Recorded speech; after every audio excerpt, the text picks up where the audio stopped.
Muy buenas tardes, mi nombre es Erika Pireda, soy estudiante de la licenciatura de Nutrición Aplicada y en base a lo que es la asignatura de Salud Pública y Epidemiología, la actividad número 2, que es Historia Natural de la Enfermedad, pues hoy vamos a hablar sobre el dengue.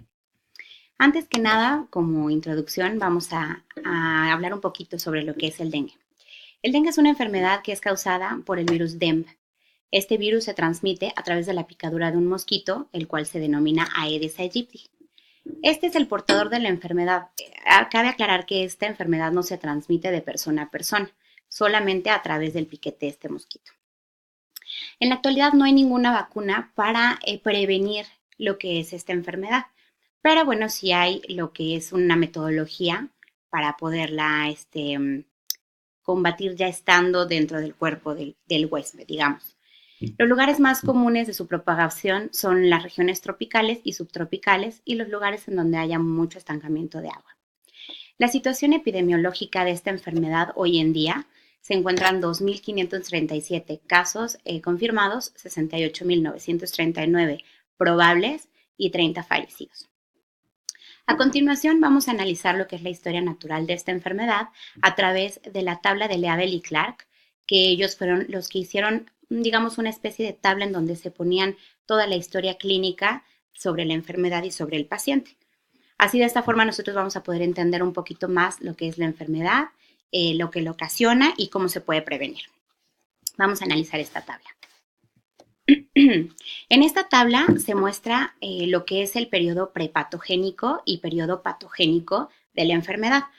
Recordemos todo lo que vimos dentro de la unidad. El periodo prepatogénico es conocer lo que es la tríada ecológica, lo que es el agente, el huésped y el medio ambiente que provoca esta enfermedad. La enfermedad en donde se produce y el medio ambiente que se necesita para que se produzca esta enfermedad. Y bueno, el periodo patogénico es cuando ya es contraída la enfermedad y se divide en el periodo subclínico y el periodo clínico, en donde ya se ve una sintomatología de la enfermedad y en donde ya en base a esto se pueden tomar medidas para poder combatirla ya en el huésped. Entonces vamos a ver el periodo prepatogénico. Este periodo se caracteriza pues por los elementos que forman parte de la enfermedad. Este periodo en el ser humano está aparentemente sano, existe una interacción de los factores del ambiente y el individuo, y en el caso del dengue, pues el agente es el Aedes aegypti o el virus del dengue. El huésped es el ser humano con la susceptibilidad y la exposición al vector, y el ambiente lo conforman, varios factores, ¿no? La temperatura, que debe ser entre 25 y 34 grados centígrados, una humedad entre el 80 y el 86%, y una prominencia en una localidad urbano-rural. El contagio, ¿cómo se hace el contagio? Inicialmente se hace el contagio por medio del mosquito que pica a una persona que tiene esta enfermedad, que tiene el dengue, ya queda el mosquito infectado y el mosquito infectado hace todo el ciclo nuevamente. Pica a una persona sana y la persona sana se enferma con el dengue y así se va haciendo lo que es el ciclo de contagio. Entendemos que para que exista la enfermedad deben estar presentes los tres elementos que comentamos anteriormente, que es el agente, el huésped y el ambiente. Y el contagio inicia, como les comenté, por el mosquito y termina con la persona enferma. Ahora vamos a analizar lo que es el periodo patogénico. El periodo patogénico consiste en la etapa invasiva del agente al huésped, en este caso es el mosquito que transmite la picadura al individuo, y comienza el periodo subclínico o de incubación, en el cual este caso, el del dengue, es de 5 a 7 días, el de incubación, y el periodo de latencia es de 2 a 4 días. Una vez transcurrido todo este periodo, entonces comienza el periodo clínico. El periodo clínico es en el cual la sintomatología ya se hace evidente y ya puede haber un diagnóstico, confirmarse el diagnóstico de la enfermedad.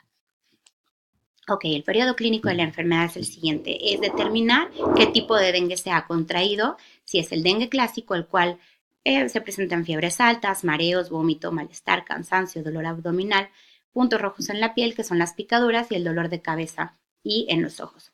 Y existe el dengue hemorrágico, que ya es un dengue mucho más complicado, pero bueno, obviamente cuando se puede observar a tiempo, se puede dar el tratamiento necesario para que también se pueda aliviar la persona, ¿no? En el hemorrágico, se da confusión mental, ojos rojos, sangrado por la nariz y por las encías, vómito persistente, orina con sangre, agitación y somnolencia. Por lo tanto, el dengue hemorrágico es una enfermedad mucho más difícil de combatir. Sin embargo, como les comentaba, una vez que ya se dio la sintomatología, bueno, se puede atacar en el momento.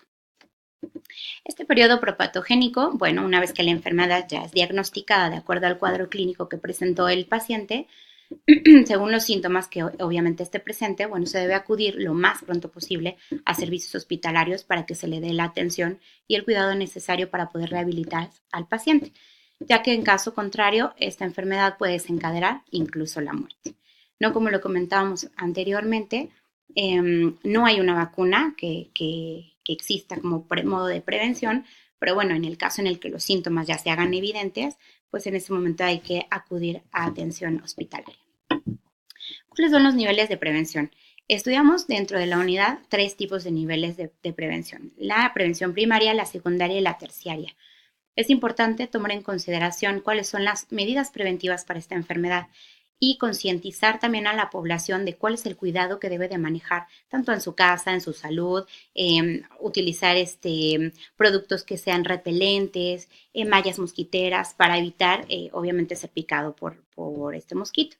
Y bueno, voy a leerles un poco de lo que es la prevención primaria, primeramente. Es lo que se basa en promoción de la salud y la protección específica. En la promoción de la salud, bueno, es educación a la comunidad sobre los métodos de prevención, educar sobre la patología del dengue, así como las características de los dos padecimientos para que la gente sea capaz de reconocer en su cuerpo estos cambios y poder acudir a una atención. La utilización de repelentes, como les comentaba en un inicio, y la utilización de mosquiteros, evitar estancamientos de agua y tener un nivel de higiene dentro de su casa. La protección específica, como les comentaba, no hay una vacuna que existe para su inmunización.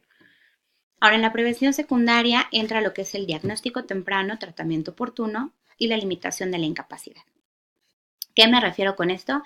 El diagnóstico temprano, obviamente, como les comentaba, checar la sintomatología que uno siente para poder acudir de inmediato a atención, proporcionar información correcta sobre el uso de los medicamentos, porque obviamente hay gente que probablemente sienta una sintomatología y diga, la confunda con alguna otra cosa y de inmediato tome algún medicamento. Entonces es importante observar primero lo que el cuerpo está diciendo para poder atacar a la enfermedad y saber identificarla, ¿no?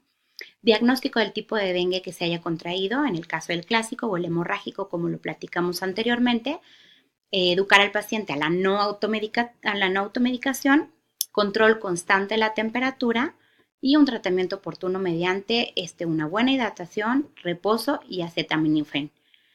Ahora, en la limitación de la incapacidad, es importante que aun cuando sea diagnosticado a tiempo, no puede haber una limitación del daño, porque en el estado crítico puede provocar incluso la muerte. Entonces, sí es importante que desde un inicio, obviamente en el que salga esta sintomatología, se tomen las medidas precautorias para evitar este desenlace.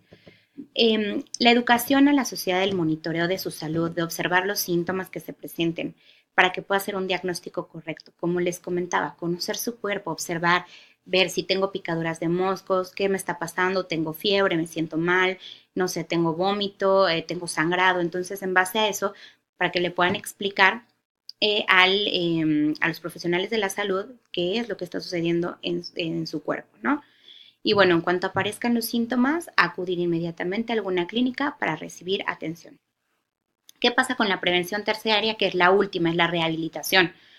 Para la rehabilitación del dengue es necesaria la administración por vía intravenosa de lactato de Ringer para mantenerse hidratados y aislar al paciente enfermo mediante la utilización de mosquiteros para evitar que se siga el ciclo de contagios por picadura de mosquitos. Recordemos, no hay contagio de persona a persona. Sin embargo, sí existe el que el mosquito vuelva a picar a la persona infectada y este mosquito infecta a otra persona más. Entonces, por eso la importancia de utilizar los mosquiteros. Ahora, medidas preventivas en casa son lo básico, ¿no? Tener cómo prevenir el dengue. Mantener con tapa los tanques de agua, colocar mosquiteros en puertas y ventanas, descartar los recipientes vacíos que ya no usa para evitar el estancamiento de agua por lluvia y que de ahí se vaya a propagar lo que es la enfermedad. Cambiar el agua de jarrones, floreros, al menos una vez por semana. evitar la acumulación de agua en el interior de baldes o piletas, evitar la acumulación de agua en techos, toldos y canaletas y usar espirales o tabletas insecticidas en el interior de las viviendas.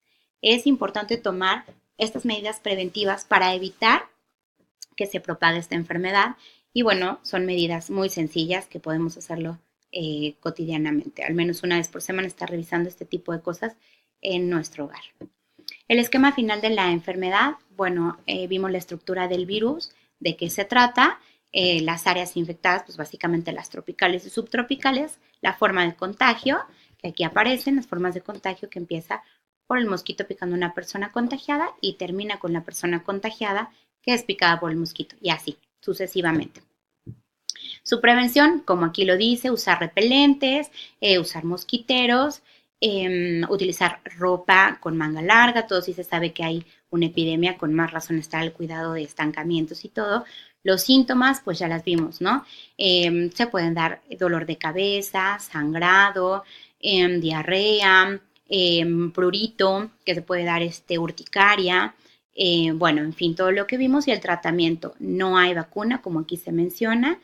Hay que utilizar mucha hidratación y descanso para que el paciente vuelva a recuperar nuevamente su salud. Y bueno, en conclusión, estudiar esta historia de la enfermedad, particularmente en una enfermedad como nos lo hizo nuestro docente, me pareció muy interesante. Yo elegí el tema del dengue porque considero una enfermedad que con concientización y con educación en la salud se puede controlar y más tomando precauciones necesarias si se diagnostica a tiempo para poder evitar el desencadenamiento de la muerte, ¿no? Entonces siento que al ser una enfermedad que con concientización se puede prevenir, siento que es muy interesante y muy importante el que hagamos que la gente esté muy al pendiente de su entorno, de su salud, de cómo prevenir las enfermedades.